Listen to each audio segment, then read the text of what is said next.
ನಮ್ಮ ಹುಬ್ಬಳ್ಳಿ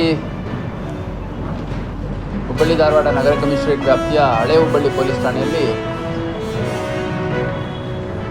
ಆಹಾರ ನಿರೀಕ್ಷಕರು ಶಿವಪ್ಪ ವನಹಳ್ಳಿ ಅನ್ನೋಂಥವ್ರು ಒಂದು ಫಿರ್ಯಾದನ್ನು ಕೊಟ್ಟಿದ್ದಾರೆ. ಆ ಫಿರ್ಯಾದಲ್ಲಿ ನಮ್ಮ ಹಳೆ ಹುಬ್ಬಳ್ಳಿ ಪೊಲೀಸ್ ಠಾಣಾ ಸರಹದ್ದಿನಲ್ಲಿರುವಂಥ ಕಾರವಾರ ರೋಡ್ ಹತ್ತಿರದ ಕೆಂಪಗೇರಿ ಅನ್ನುವಂಥ ಒಂದು ಜಾಗದಲ್ಲಿ ಸುಮಾರು 409 ಯಾವುದೇ ಪರವಾನಗಿ ಇಲ್ಲದಿರುವಂಥ ಅನಧಿಕೃತ ಖಾಲಿ ಗ್ಯಾಸ್ ಸಿಲಿಂಡರ್ಗಳನ್ನು ಸಂಗ್ರಹ ಮಾಡಿದ್ದಾರೆ ಅಂತ ಒಂದು ಕಂಪ್ಲೇಂಟ್ ಕೊಟ್ಟಿದ್ದಾರೆ. ಅದು ಪ್ರಕರಣ ದಾಖಲು ಮಾಡ್ಕೊಂಡಿದ್ದೀವಿ ಮತ್ತು ನಾನು ಕೂಡ ಈಗ ಸ್ಪಾಟ್ ನೋಡ್ತಾ ಇದ್ದೇನೆ. ಇದು ಯಾವ ಕಾರಣಗಳಿಂದ ಇಲ್ಲಿ ಅನಧಿಕೃತವಾಗಿ ಇಲ್ಲಿ ಸಂಗ್ರಹ ಮಾಡಿದರು ಮತ್ತು ಯಾವ ರೀತಿ ಚಟುವಟಿಕೆ ಇಲ್ಲಿ ನಡೀತಾ ಇತ್ತು, ಯಾಕಾಗಿ ಅನ್ನೋಂಥದ್ದನ್ನು ನಮ್ಮ ತನಿಖೆಯಲ್ಲಿ ಹೊರತರುವಂಥ ಕೆಲಸ ಮಾಡ್ತೀವಿ.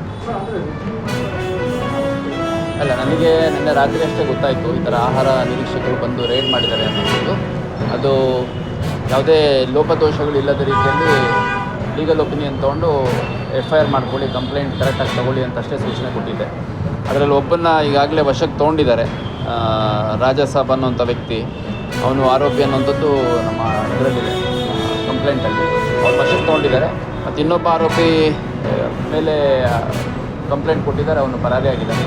ಸೊ ನಾನು ಸ್ಥಳಕ್ಕೆ ಭೇಟಿ ನೀಡಿ ಯಾವ ರೀತಿ ಚಟುವಟಿಕೆಯಲ್ಲಿ ನಡೀತಾ ಇತ್ತು ಮತ್ತು ಯಾವ ಕಾರಣಕ್ಕೆ ಅಷ್ಟೊಂದು ದೊಡ್ಡ ಸಂಖ್ಯೆಯಲ್ಲಿ ಖಾಲಿ ಸಿಲಿಂಡರ್ಗಳನ್ನ ಸಂಗ್ರಹ ಮಾಡಿದ್ರು ಅನ್ನೋದು ತನಿಖೆಯಲ್ಲಿ ಹೊರತರುವಂಥ ಕೆಲಸ ಮಾಡ್ತೀವಿ. ರಾಜ್ಯ ಸರ್ಕಾರವು ನಮಗೆ ಬಿಡುಗಡೆ ಮಾಡಬೇಕಾಗಿದ್ದಂಥ ಹಣವನ್ನು ನನಗೆ ರಾಮಣ್ಣ ಬಡಿಗೇರವರು ಮತ್ತು ವೀರಣ್ಣ ಸವಡಿಯವರು, ಹಿರೇಶ್ ಹಂಚಿಗೇರಿ ಮಾಹಿತಿ ಕೊಟ್ಟಂತಾರೆ. ಇವರೆಲ್ಲ ಈಗ ತಕ್ಷಣ ಹಿಂದೆ ಮಹಾಪೌರರಾದಂಥ 200 ಕೋಟಿ ರೂಪಾಯಿಗಿಂತ ಹೆಚ್ಚು ನಮಗೆ ಕರ್ನಾಟಕ ಸರ್ಕಾರದಿಂದ ನಮಗೆ ದುಡ್ಡು ಬರಬೇಕಾಗಿದೆ.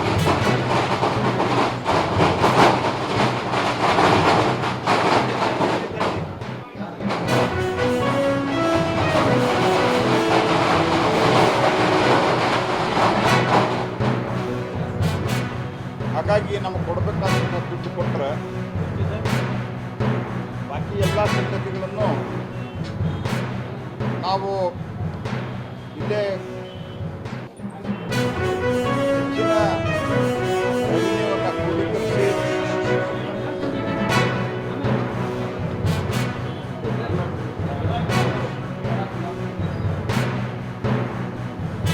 ಜನರಿಗೆ ಹೆಚ್ಚಿನ ಕೆಲಸ ಮಾಡಲಿಕ್ಕಾಗ್ತದೆ. ಮತ್ತು ಇತ್ತೀಚೆಗೆ ಮಳೆನೂ ಭಾಳ ಸುರಿದಿದೆ, ನಿಮ್ಗೆ ಗೊತ್ತಿದೆ. ಮಳೆಗಾಲ ಇದೆ, ಹೀಗಾಗಿ ತಕ್ಷಣ ಅಂತಲ್ಲ, ಅದರ ಮೊದಲ ದುಡ್ಡು